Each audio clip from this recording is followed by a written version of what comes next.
Beat the racket.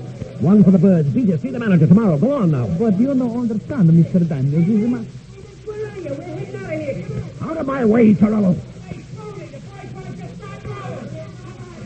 Out, Torello, you might get hurt. This is no fiddle in the States.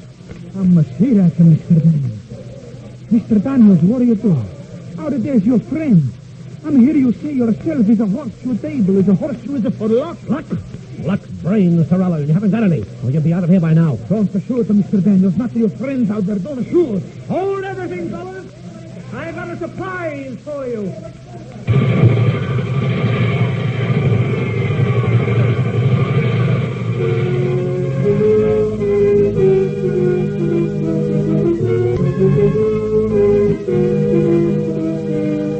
In the interest of good citizenship and law enforcement, we present Crime Does Not Pay, based on the famous Metro-Goldwyn-Mayer series of short subjects.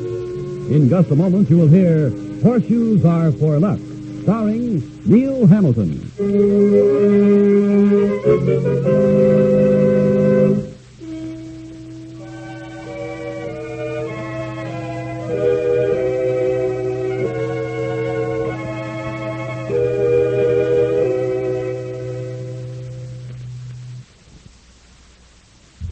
Now, Crime Does Not Pay, starring Neil Hamilton as Mitch the Smoothie Daniels in Horseshoes Are for Luck.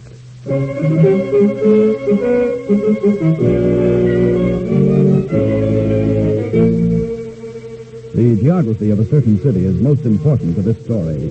You see, a river winds through this city, dividing it into extremely unequal parts. Now, the smaller part was ruled, at least with respect to gambling and the numbers racket, by an organization known as the Gopher Boys, headed by one Tenor Burke.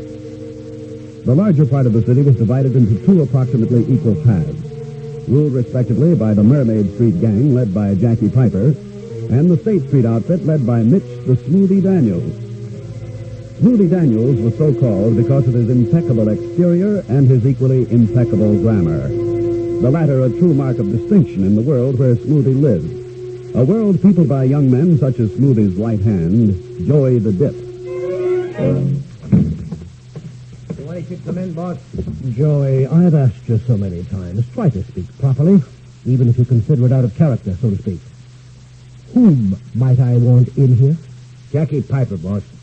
Mr. Piper informs me he has with you an appointment. All right, Joey. Admit Mr. Piper, please. Yeah, sure, boss. Okay, Mr. Piper, the boss will see you. That's good news. Hiya, Smoothie. Well, happy to see you, Jackie. Sit down. All right, Joey. You don't want I should stick around? Outside, Joey. Okay, boss. You say so. Well, Smoothie? You're looking well, Jackie. Business been good?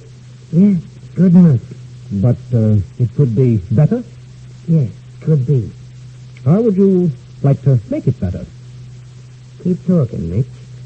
I've been doing a little thinking, Jack, and a little arithmetic. I'm listening. It occurs to me that a given sum divided into three parts means three slices of a certain size. The same sum divided into two parts means two slices of a larger size. I can't argue with that. The returns from gambling on numbers in this town are about as high as they'll ever be. Right. Go on. That's the given sum I was discussing. And three slices are you, me, and Tenor Burke, huh? Precisely. How do you figure we'll cut three down to two? You've answered your own question, Jackie. You said we. It makes sense. But Tenor's smart. So's his outfit. So are we? Got a plan? It involves a dinner party, Jackie, and a horseshoe table. And we sit on the ends and the gophers in the center. Precisely. Well, they come to a party like that. I have a place. Matter of fact, I own it. Out on the Shore Road. Excellent cuisine. I'll issue the invitations. I may even have to hint to Tenor that things will happen to you. But you'll come.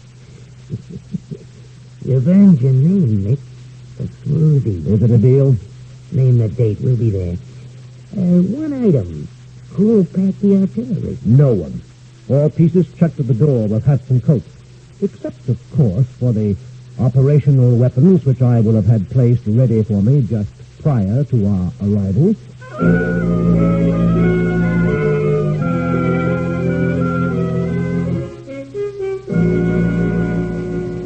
That's the plan, Tanner.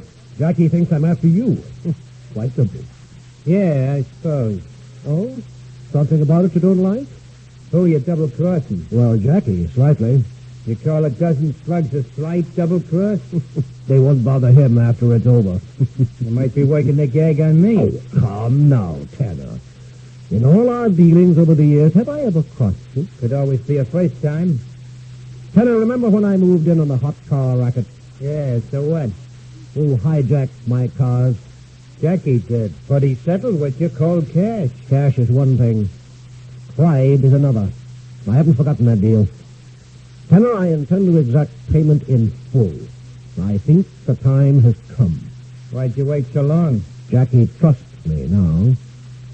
Oh, I get it. Are you coming to the party, Tanner? Let me know the date. I know the place. I'll be there with the Gophers. Excellent. Shall we shake on that? Ain't necessary. I said we'll be there, we'll be there. Very well, as you wish, old man. Hey, what's that for? Just a slight protective device. Joey is the only one who can open the door. Except myself. Yeah, boss? Mr. Burke is just leaving, Joey. Okay. Right this way, Mr. Burke. Yeah, sure. Well, I'll see you that night, huh, Mitch? Of course. Take care of yourself, Tanner. Always have, up to now. I expect to keep on. Well, Joey, we're all set. He bit the whole bait. Hook, line, and sinker. He'll be there. Jackie will be there. And their boys. And so will we. Yes, indeed. So will we, Joey. So will we.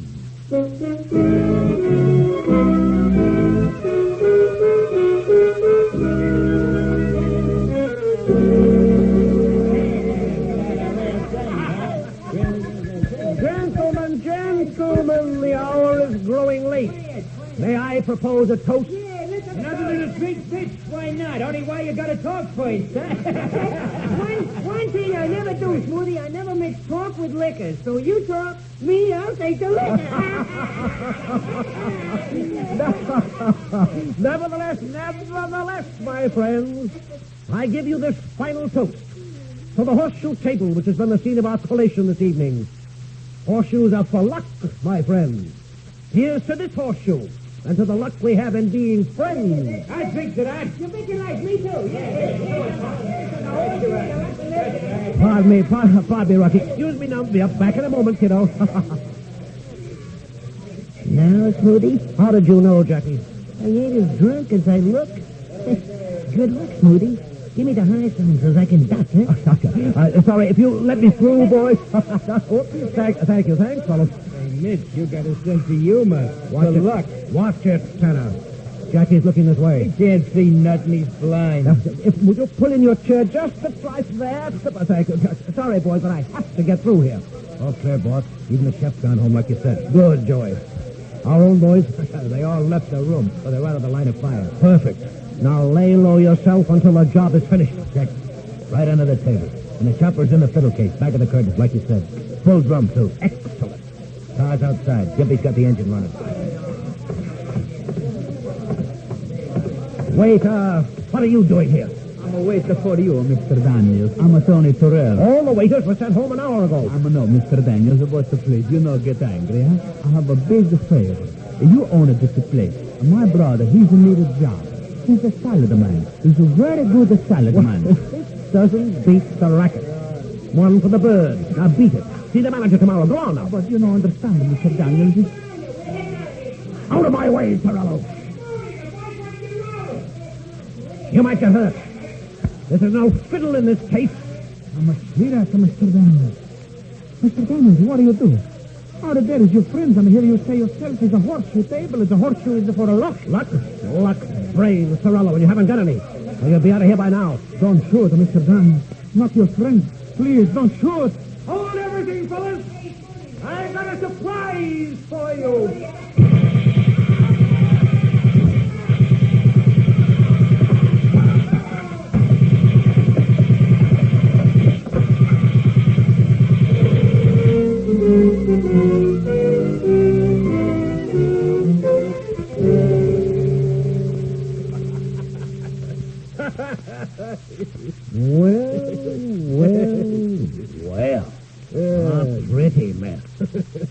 worth it. What's so funny, Joey? Oh, you should have seen it from here, boss. When the waiter come out of those curtains running like a scared rabbit, oh, brother. And the look on Jackie's face just before the slugs cut him down. Honest, boss, it was a circus. Yeah, no doubt. And it'll be a circus for us, too, if we don't get out of here. Everybody dead? Nobody moving. I checked them all. Like mackerel. Oh, you're sure great with that chopper, boss. Perfect. Split the take, must we? Not anymore, George. From now on, it's all ours. Let's go. It was a wonderful party.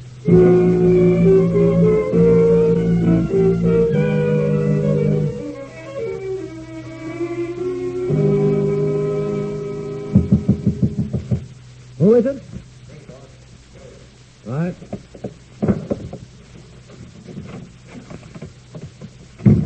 All right, George, what's happening? You ain't gonna like this, boss. They pick up Gimpy? Rocky, maybe? Our boys are out of town, like you told us. Then what? Here. It's in the paper. All of them. Stop talking in riddles, Joey. Read it. It's all there. I don't even want to think about it. District Attorney promises swift indictment of gang leader Mitch Daniels for murder. What? Go on. That crazy waiter, boss. The one come running out of the curtain. The only survivor of the recent gang massacre is an eyewitness, one Tony Torello. Escaped murderous machine gun by Daniels, dove under table, buried under bodies, left for oh, lovely. Just beautiful. One of the bump breaks, boss. That little... You told me they were all dead. You told me. I looked, boss, honest. He must have passed out. I could have sworn he wasn't breathing. Never mind. Too late. No time to waste over what's been done. Well, what now, boss? Now? We've got to get out of town and quick. On the land, boss? Yeah. They're trying to arrest somebody they can't find. And the indictment hasn't been handed down yet. We have to travel, Joey. But when it all quiets down, we'll be back. And then goodbye, Tony Torello.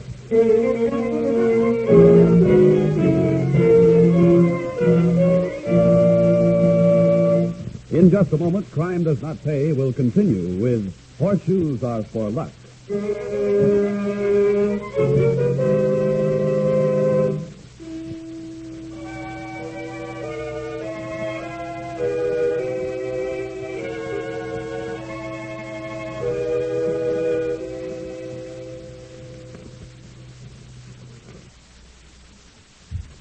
Now, we continue with Crime Does Not Pay, starring Neil Hamilton as Mitch the Smoothie Daniels in Horseshoes Are for Luck.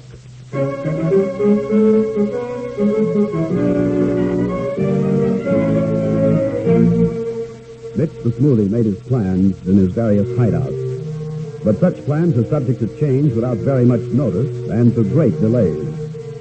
In Mitch's case, the delay was considerably longer than he'd expected. It stretched over years, in fact, due to the vigilance of district attorneys who refused to let the murder indictment gather dust in pigeonholes. So the years passed. Then, at long last, word came to Mitch's hideout. The police guard had been withdrawn from Tony Torello. The case was consigned, apparently, to oblivion. That was when Mitch made his move. Joey, how would you like to tap the old pill? Me, boss?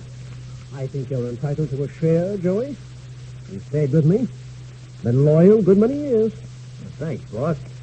Nice of you to say that. Meaning, I suppose, it's easy for me to talk when the till I speak of is back home. Well, yeah, if you want to put it that way. Suppose I said I think it's high time we went back. Nuts, boss? You want to burn? No one's going to burn, Joey. That's a pretty old indictment by now, just about forgotten. Well, a killing is a killer. I know. There's no statute of limitations on murder. But an indictment is no good if the witnesses aren't available. The Torello character is still living, ain't he? But no more police protection. I begin to catch, boss. I've made a plan, Joey, my friend. It's detailed and a little complicated. But there's too neat a sum of money hidden away back home, and the pickings hereabouts are too slim. Are you with me, Joey? Am I with you? And I always with you? My apologies, Joey. I shouldn't have asked that. Now then, this is it. You're going back first. Now, Mr. Torello doesn't know you. You're not named in the indictment. So far, so good. There'll be no killing, understand? Anything like that, and the police will swarm again. Our Mr. Torello will merely disappear. Understand? He will merely disappear. And this is how you go about accomplishing that.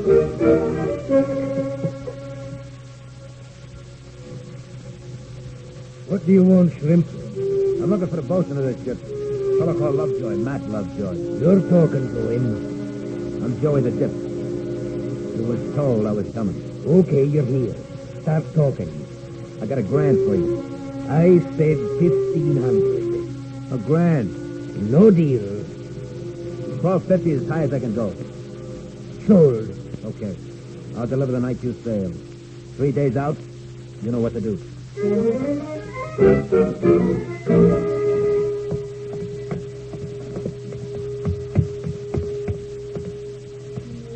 You're Torello? Who are you?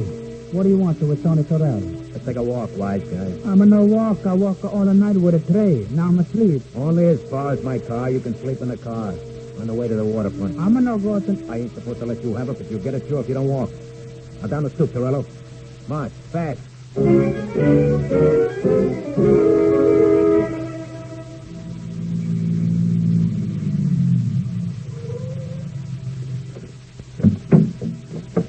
Lovejoy, up the gangway. He's heavy. I had to conk him. He tried to holler. All right, bring him here. He's only a little guy. What's the matter, Shrimp? You weak or something? This monkey's heavier than you think. Where's the dough? Side box. My jacket envelope. Okay, I've got it. All right, follow me. There's a rope locker for it. You can dump him there. Yeah. We sail with the tide.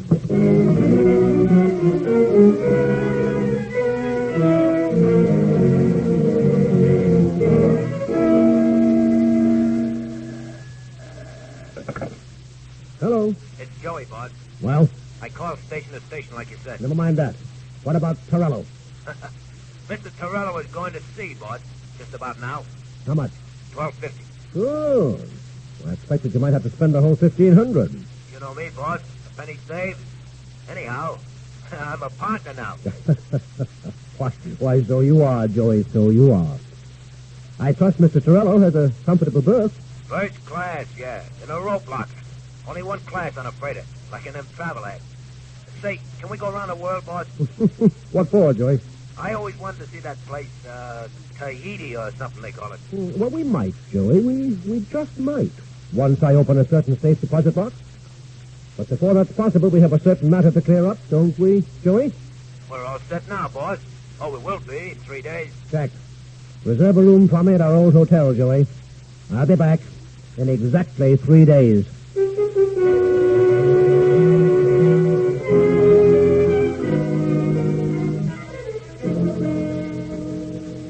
Joey, dial this number, will you please? Sure, boss.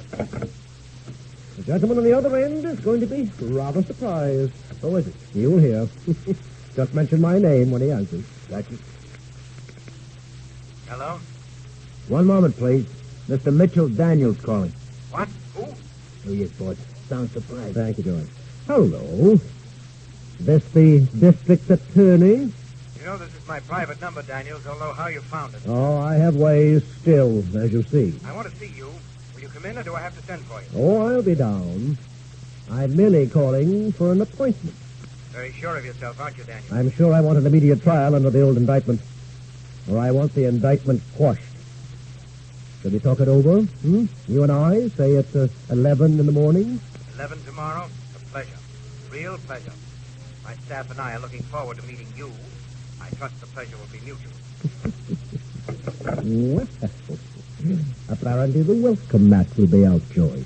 Apparently the welcome mat will be out.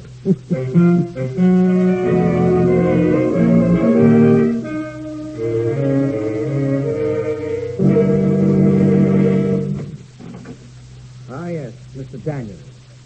Come in. Sit down. You can wait outside, Joey. Of course not, Daniels. Let him stay right here. We have nothing to hide. Oh, it's all right with you? Okay, Joey. Check, boss. Sit down, Daniels. Not necessary. What I have to say won't take that long. You never can tell. I can tell. You're the district attorney. I want a trial or the indictment thrown out. I see. Go on. That's all. Now it's your turn. On what grounds would you have me quash the indictment? You have no witnesses. You can't get a conviction without a witness. Meaning Torello? Perhaps. Your friend Joe here might be persuaded to talk. I don't know nuts. They might refresh your memory. I wouldn't try anything. Joey and I both had our pictures taken yesterday. My lawyer has them. Any marks will show. Well, you've thought of everything, haven't you? I believe I have. Move. You know, Daniels, it's strange about people. What, this? Philosophy? In a way. Sometimes people will take anything, connive at nearly anything. And then they reach a point, usually where someone rather like themselves is being pushed around for no good reason, and they stop. They change course in midstream and fight back. A pretty speech. Very pretty. Sort of sounds very fine. Make an excellent impression when you run for governor. I may do just that, Daniels, after I've convicted you. All right, you can come in now. Boss, it's a double crosser. The big guy crossed me. Quiet. Well, Mr. Torello? Talk to him, sir. Talk to Mr. Daniels. Ask him close, like now, with a machine gun. And Mr. Lovejoy? Hey, that's a little rat, sir. Delivered Tony here like a sack of potatoes for the galley. I didn't like him then, I like him less now. Thank you, Mr. Lovejoy. Daniels, you're strangely silent. No more smooth talk, no bluster. My lawyer will speak for me. You'll never get a conviction, you know. Won't I? With Mr. Torello to tell his story and with Mr. Lovejoy to tell his? Mr. Lovejoy, will you tell Daniels and his pal here what you told me about why you left the ship with Mr. Torello instead of dumping him overboard 3 days out? Well, sir, I couldn't see no reason why a little fella like Torello should get bumped for a couple of bums like these two, that's all. I never intended to dump him anyhow. Just put him ashore when we got to the other side. But here's a little guy. All he wanted to do was to get back to his house and be left alone. Well, that's okay with me. Maybe that's what I want, too. And when a louse like this dip throws him around and beats him up and wants him to be bumped, I don't like it. Who do these guys think they are, anyhow? They were told to meet and walked off the ship with Tony. You dirty double You cross. leave my friend Matt alone, you hear? Never mind, Joey. Anything else, Mr. D.A., before Joey and I take up residence here? No, for the present, that'll be all.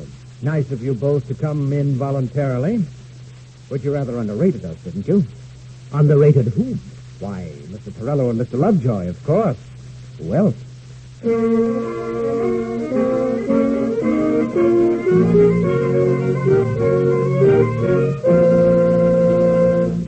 Crime does not pay.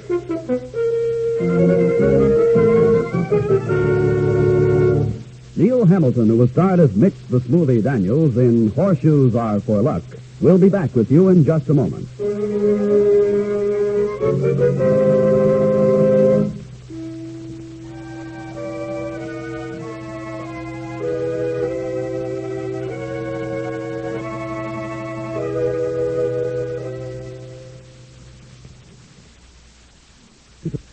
Now here in person is Neil Hamilton. I'd like you to think back for just a moment to the motive for the machine gun killings of which Mitch the Smoothie was guilty. What was that motive? Control of the gambling and numbers racket in the district where Mitch and his gang waged their particular kind of warfare. Now then, who made those rackets so profitable that men like Mitch wanted to control them? The shoe fits, doesn't it? People like you and me. Exactly. It follows, then, that if we refuse the lure of gambling, of that kind of easy money, if we refuse to support crime and criminals ourselves, the cost of government, of police, of prisons and courts, would be far, far less. And it follows directly from that for ourselves, as well as for the criminals, in the end, crime does not pay. Thank you, Mr. Hamilton.